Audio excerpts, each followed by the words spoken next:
SwayamPrabha. Digital India. Educated India.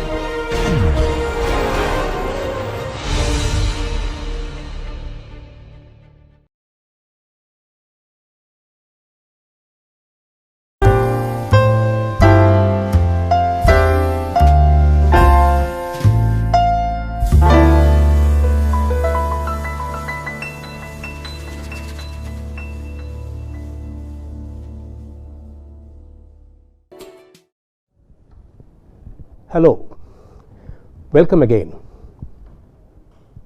In the last week, we have discussed about various categories of landscapes and ended with the scope of work under the landscape domain. I hope points have been made very clear and you have gone through it. I suggest that you rerun the course. In case you have any doubts, please feel free to share it in the chat window so that, or in the forum, so that I can give clarifications. Now we are entering into the second set of lectures, and here let me introduce Devottama Banerjee, who is an IIT Kanpur alumnus and who is now the director of Green Infra Creations, our faculty entrepreneur under STEP. And she has contributed to this particular course extensively, and she will come here and give several demonstrations in due course of time. And the entire course is the result of our research, and where her contribution is great and I fully appreciate. Here we are now going to discuss about the history of landscape design. First question is, why should we learn at all the history? Because we are designing for the future. History is always referred. In our civilization, we always fell back on the history to know what were the best practices, what were the wrong practices, and what were different situations which people have dealt with. In this history of landscape, we will be discussing various historical elements, but before that we have to know how we are evaluating this landscape design in historical terms. First is the category and then the style. So entire set of historical examples are divided into different categories and style. Under category, there is aesthetics, which plays a very, very important role. So the categorization is done based on aesthetics. In this, basically, again, we have classic and romantic. So based on aesthetics categorization, we have classic and romantic, these two types of landscape. So whenever we will be referring to all those examples, I will give a clue whether it is classic, whether it is romantic, and is it based on aesthetics. We will always give a clue. Another set, based on form and space. The based on form and space means basically the landscape is going to occupy a piece of land, whether it is indoor or outdoor, a piece of space, and there will be the three-dimensional entity. So naturally what happens is we have to understand that whether form and space plays any role. In fact, historically we have found that it has been categorized in terms of form and space. So one is formal, the other one is informal. So whenever it came to forms and space, it was formal and informal. Then came style. In style, the style was based on expression, how it is expressed, how the landscape has been created, how was it being perceived by people, what was the expression, in such things in which it was expressed in terms of will of sponsor, whoever got it built, and the appreciation of beauty, that how the beauty has been appreciated. I will discuss this in detail. Another set is based on experience, means how people have reacted to it. Is it humanized or is it naturalistic? Now let me go to the details of this sequentially. Classic. Under classic, basically it's a style that is characterized fundamentally by repose, restraint, refinement, formality. That became classic. The designs which has been created, whether it is humanized or naturalistic, but it became classic because the refinement of the landscapes, the shapes, the formal things. So what happens is, when I discuss with different people or I lecture in different domains, then I found that quite often they get so much mixed. And it's not wrong, because sometimes it becomes very difficult to draw a very fine line between it. It becomes blurred, sometimes it becomes merged. And under romantic, it is style which excites the sentiments and fancy by variety and contrast. That is romantic.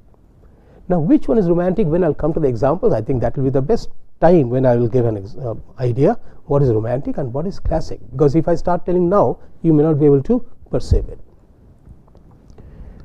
And another thing is, make a direct and studied appeal to the emotions through human associations aroused. What happens now?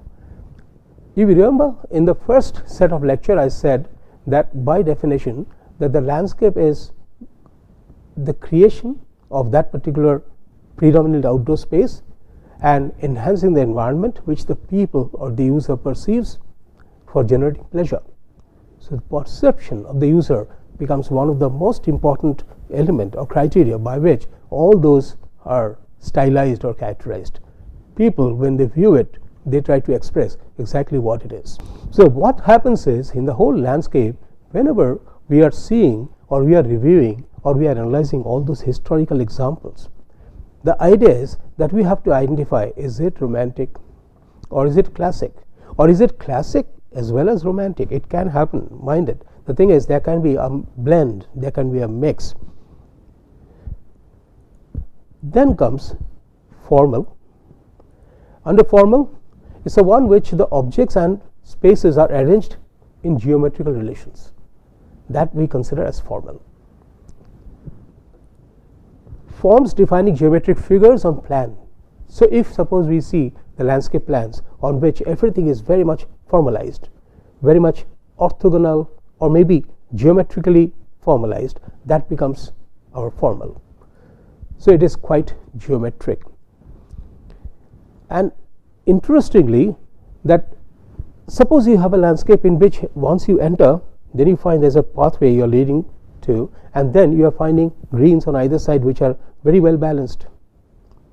And not only balanced in terms of, there could be occult balance as well. I'll discuss this later.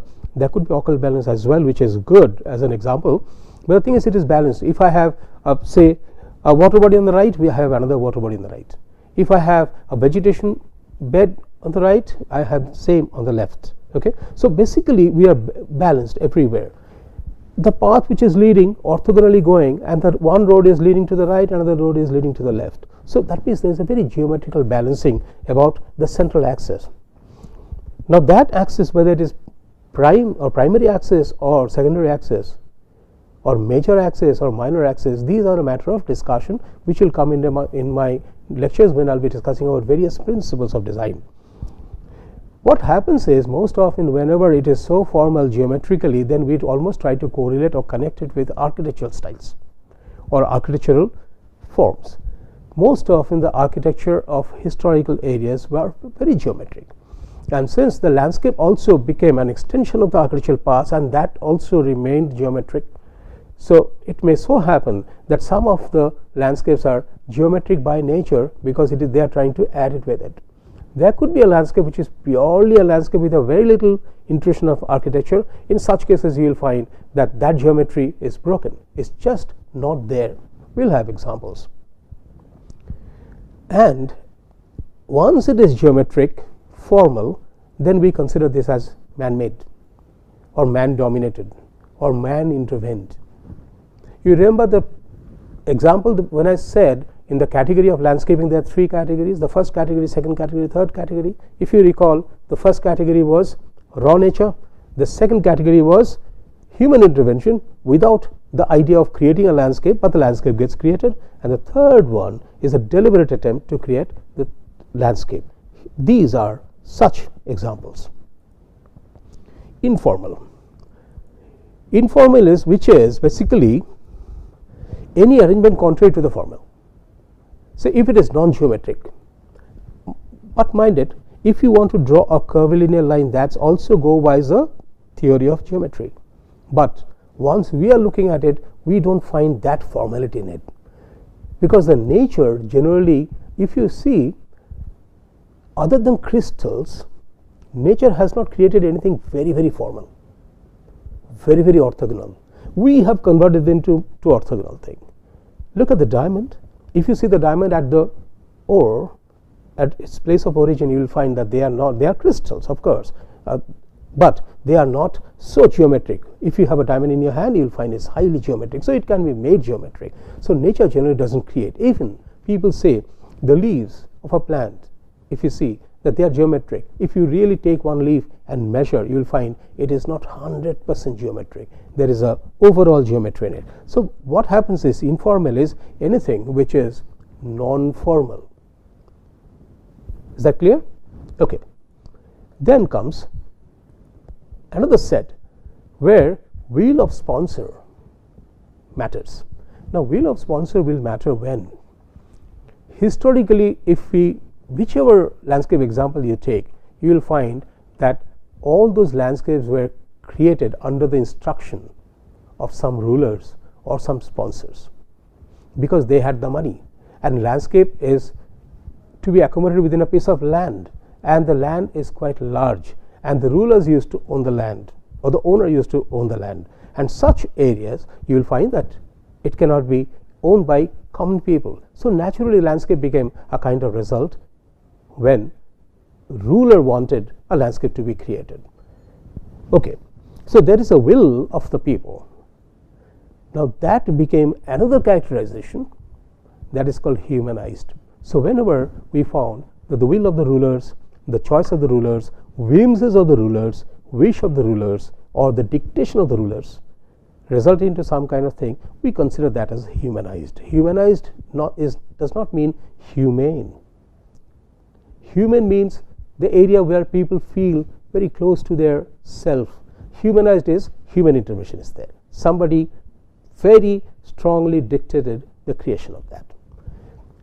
Another set of style that got generated in terms of appreciation of beauty, where nature, if there is any chance of any beauty, that appreciation of beauty in the minds of the designer got resulted into this. But another thing is, very interestingly, we have found that appreciation of beauty does not mean that only the designer will have the appreciation of beauty and the rulers won't. No, that's not true. Rulers also can have appreciation of beauty. If you take the case of Mughal garden, where Jahangir is responsible for building so many Mughal gardens in the Kashmir area, and it was the result of I would say, the pressure of his wife.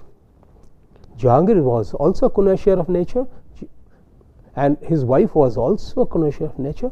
So they created based on the beauty. So it is not necessary that appreciation of beauty is to be considered that appreciation of beauty is absent in the mind of the rulers. Rulers also wanted to have a beauty, but sometimes their dominating nature resulted into such kind of things. So here the designer's appreciation which has been expressed. So whenever such things are created, you will find that appreciation of beauty became a very important part, and that is categorized as naturalistic. Now let me just reiterate. If suppose there is something which is formal, that means there is somebody who is forcing the designer to build something, and there is something informal. Mind it, informal also could be a result of will of the sponsor. The owner wants, or the king or the ruler wants, an informal garden. So formality and informality should not be connected with the will of the sponsor or appreciation of beauty. Then it will be a mistake. I am just trying to give an idea that how you look at it, and you try to identify. There may be some commonality, but there will be lots of deviations as well. So if we have the will of sponsors and then the appreciation of beauty, you will of sponsor which is creating a humanized thing, and appreciation of beauty which is resulting into a naturalistic landscape. That's how the whole historical categories and the styles have been created.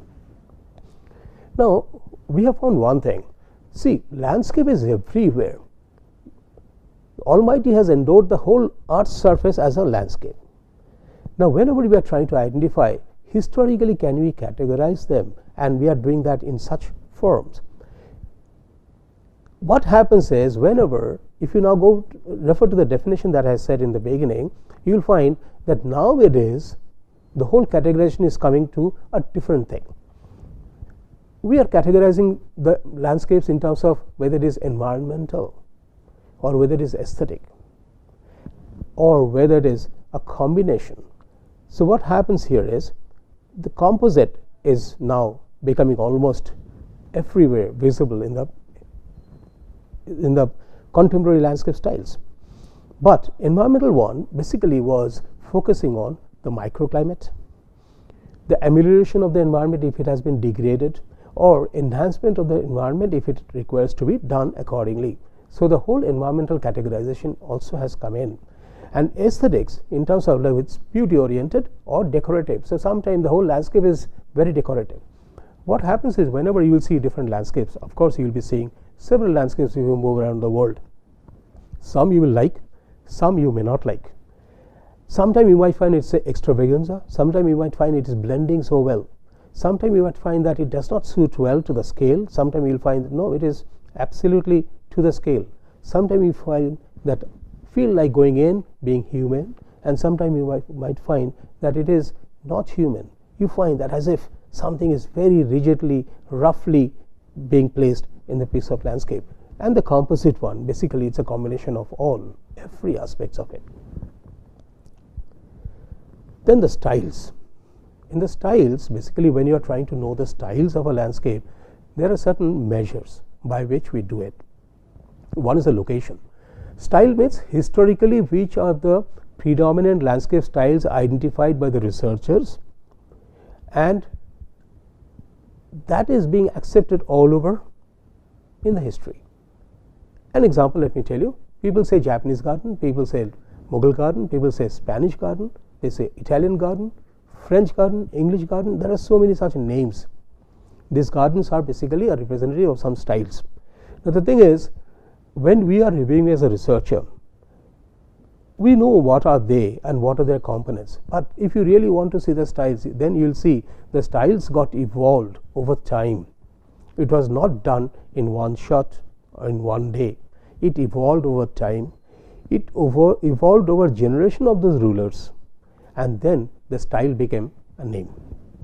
So what comes first is the location. What is the geographic location of that particular style?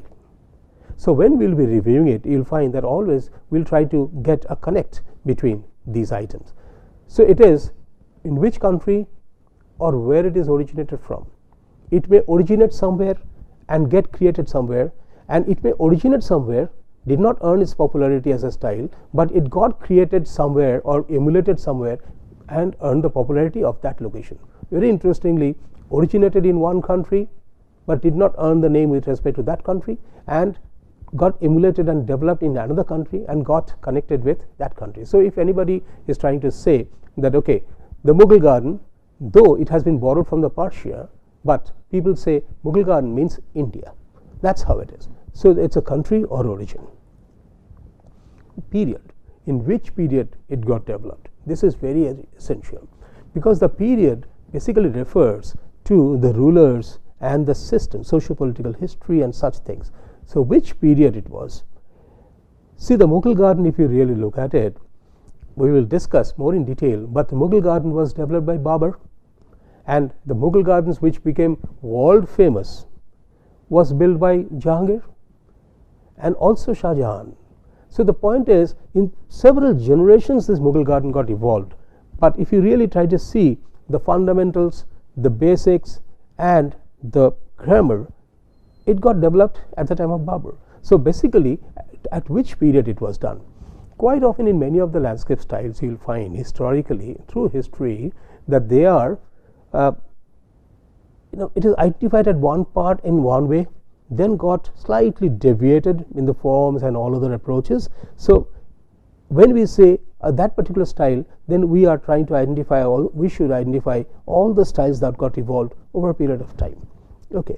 So the period means the duration, up to from which period to which period. Of course, here there are, when we have been searching through history, we have found that different historians have noted down the periods in some little bit of deviations or with little bit of variance.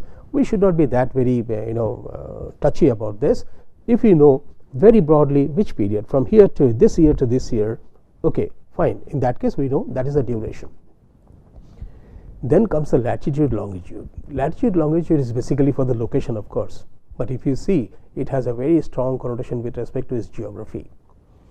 The first point of location, when I said it's a country of origin, okay, and or country or origin, and in the lat long we are saying that it is exactly the geographic location over the surface of the earth.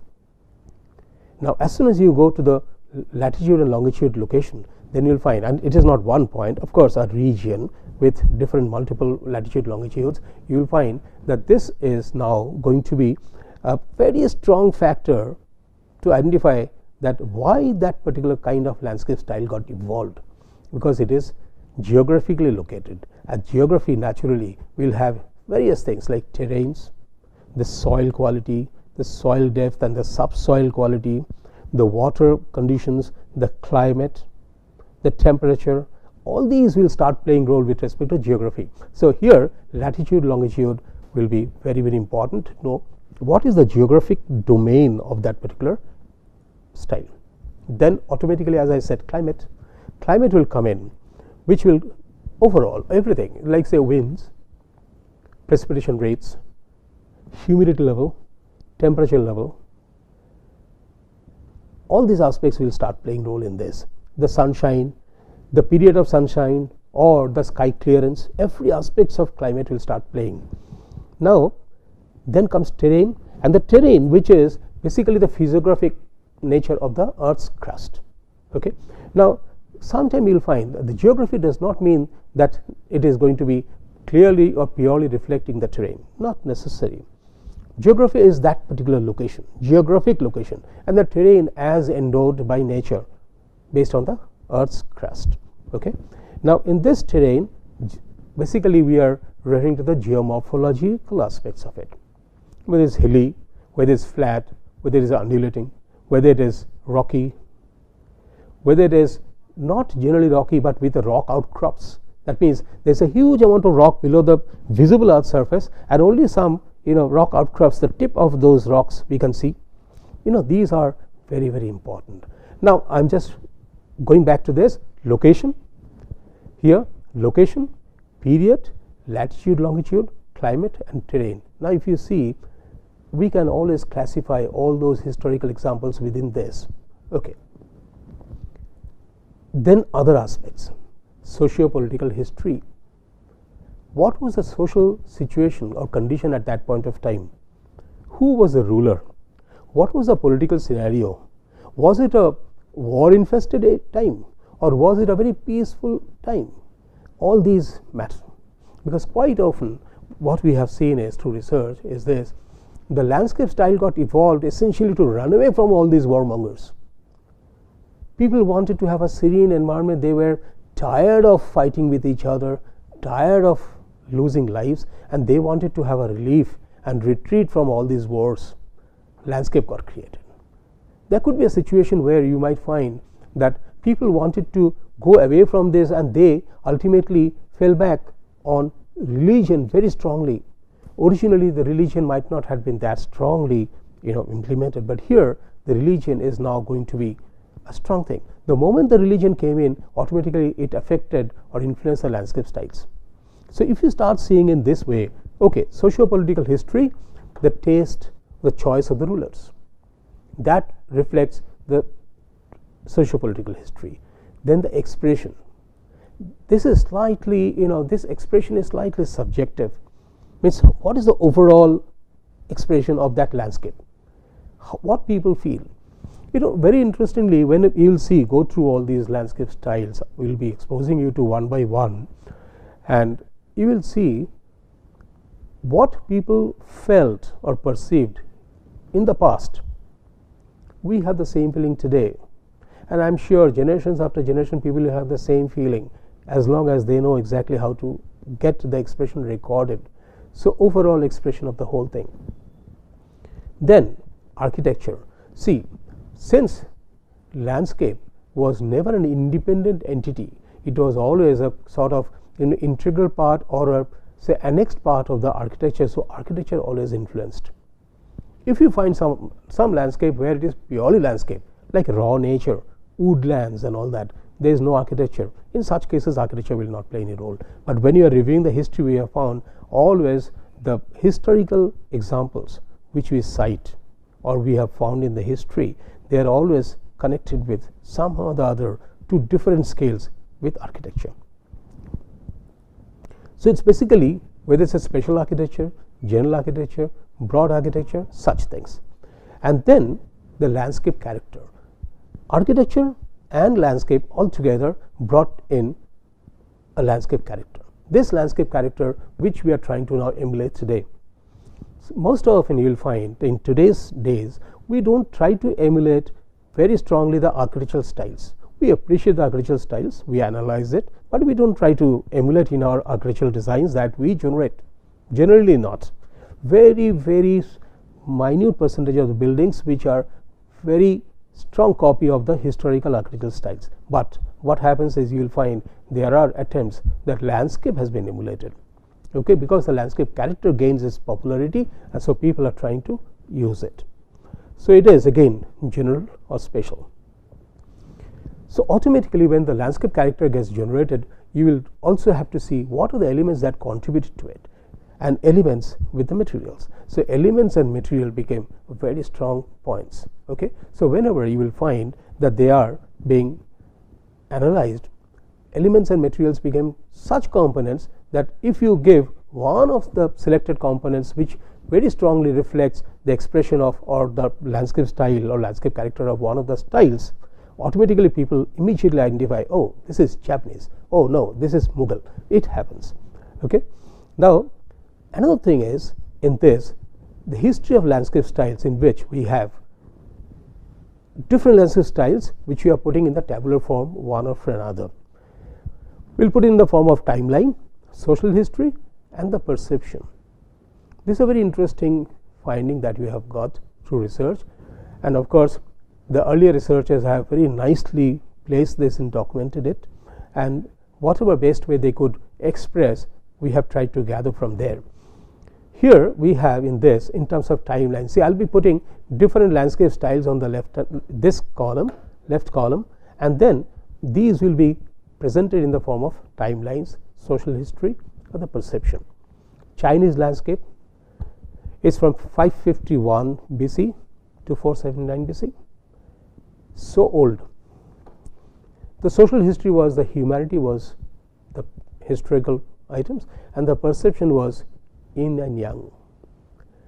This almost even today whenever we refer to Chinese civilization, Chinese architecture, Chinese landscape, Chinese paintings or Chinese expression, we always try to see that there are these reflections. Then is the Indian landscape 2000 BC. One thing let me clarify that all these timeline things are not chronologically placed, because sometime there had been overlaps or sometime the period was such that one started before, in between another style got evolved and the earlier one still continues. So here don't get confused with that whether it is chronologically done. So the Indian landscape which is 2000 BC, social history was division of work, and there were, if you know the Indian history, then you will find that there are different categories of people. They had been categorized in terms of caste and clan with respect to their works. So division of works, and it was perceived as Prakriti and Purusha. Prakriti means nature and Purusha is the manifestation of the people. So now we will discuss after Indian landscape about the Japanese landscape. In terms of timeline, let us see. It is 600 to 1400 AD. The social history is division of work and the perception is borrowed view. Basically what happened is in the entire Japanese landscape style, since the Japan is a very small country in the globe, over the globe, and within this we have sea, hills, meadows and such things surrounding that particular continent. So the landscape also got borrowed from that nature. That's why the perception is borrowed nature, okay, borrowed view. Then Spanish landscape The timeline is 705 AD to 1500 AD. Within that period, the Spanish landscape got developed. We'll discuss all these things in detail. But the social history was war infested. Too much of war, too much of infighting, civil wars, or even invasions, and that within that itself a landscape got generated. Very interesting. But here the perception is intrinsic. Intrinsic, what does it mean? Intrinsic means it's grown by itself. It has not been borrowed, neither had been forced. It just people wanted, so it got created. So that is what is intrinsic. Then English landscape, the period is 1600 to 1800 AD. Social history was imperialism was there. It was imperial, but the perception was natural. People wanted to create nature because people got tired of the wars.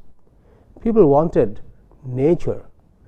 It's not that they used to worship nature, but they love nature and they would like to go run away to the nature.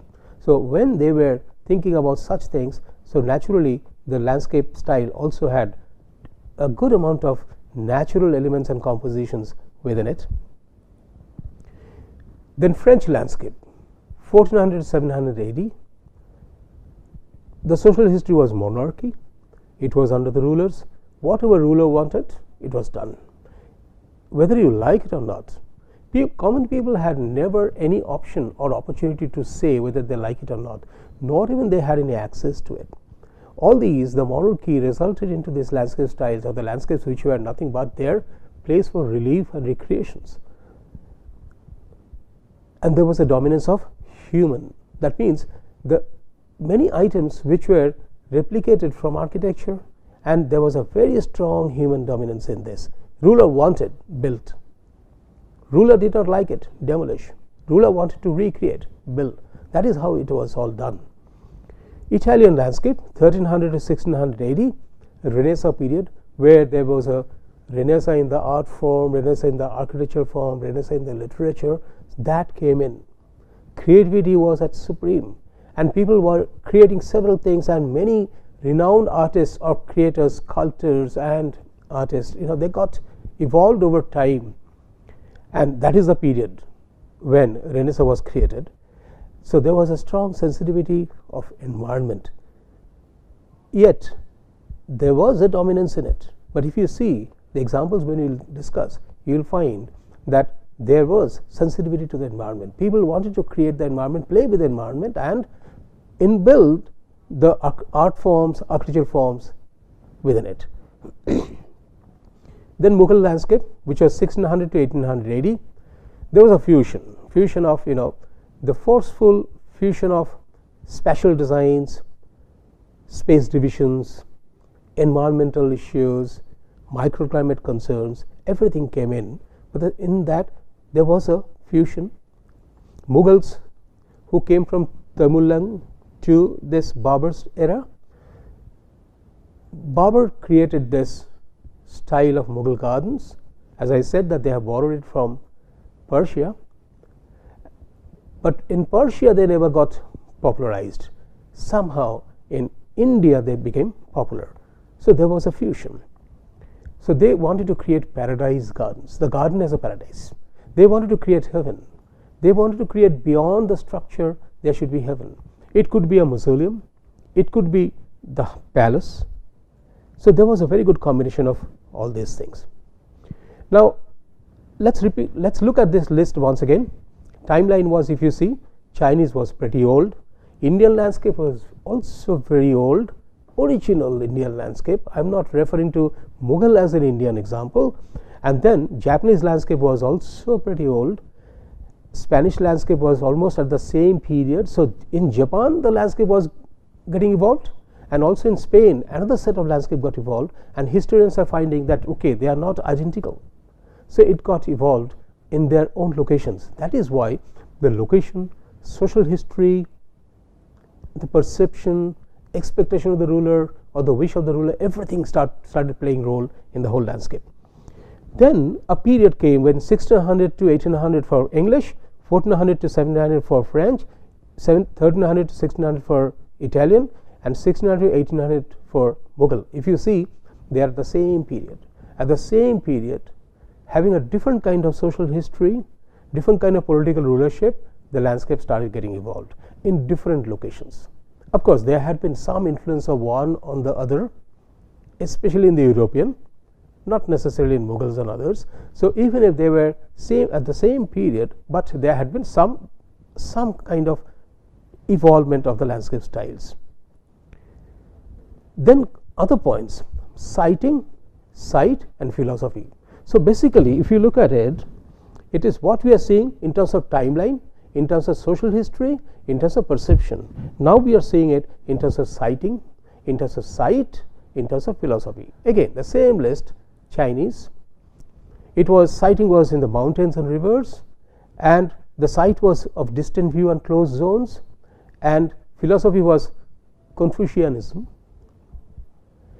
And Indian landscape, it was mountains, river, plants, vegetation, and all that. And the Vastu Purusha Mandala was in the site located, and Hinduism was the prime philosophy. I am not saying with respect to religion, because religion is one expression of a philosophy. I will be more focusing on the philosophy, because in the same area maybe different religion has evolved some landscape styles, but the philosophy remains same amongst the people, because common people are finally common people, and rulers are also rulers with their own mindset. Then Japanese landscape, the mountain, river, plants, etc. Sites were small zones, multiple settings, and philosophy was Zen and Buddhism. Okay. Then Spanish landscape, mountains and plains. It had the Mediterranean climate, small zones, multiple courtyards, and philosophy was Islamic, later invaded by Christians. Now, if you see, when we will be reviewing all these landscape styles, you will find very interesting thing that things didn't change. What Islamic people have developed, it did not really change much. So when Christian invaded Spain, they continued with the style. English landscape, countryside and garden is a sighting. Sights is natural, countrywide view. And philosophy is romanticism. That means people wanted to run away from the din and bustle of the life. They wanted romantic, scenic environment. French landscape, agricultural lands, apt for performing arts and such others, and all the creators, they started creating. And philosophy was magnetism. They were drawn towards that. So whenever the French garden was developed, people were attracted towards that by virtue of their components, the style, their arrangement, and the spaces. Italian landscape, mostly governed by the stepped terraces, and stepped terraces with the stepped waterfalls as well, and the site was scenic view, and the philosophy was metaphysical. They wanted to represent something. And in the Mughal landscape, it was stepped terraces, and site was very axial, with axial views with cross axes, and the philosophy was Islamic.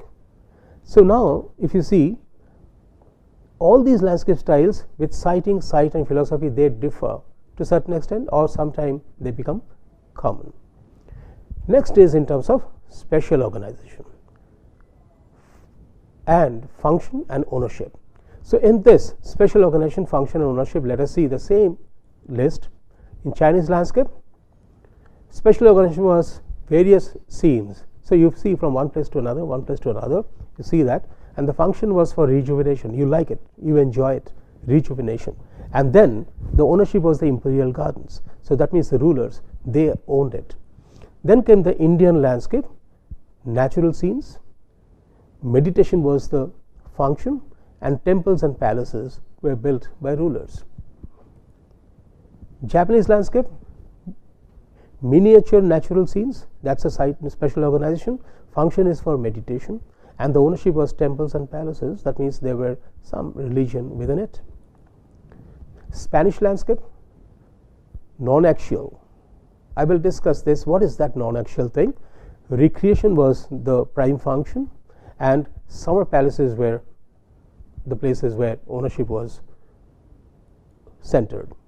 English landscape, broader view, function wise grandeur was the function, and ownership was imperial gardens. So the rulers. French landscape, axial view, setting for performing arts and such others, and the elite sections were the owners of this. Not necessarily every time that the rulers were the owners, even the rich people in that time also were owners.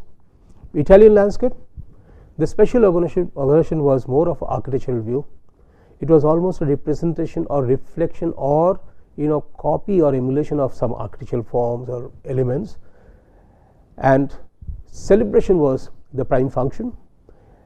So elite section and Pope, they were the owners of these Italian landscape.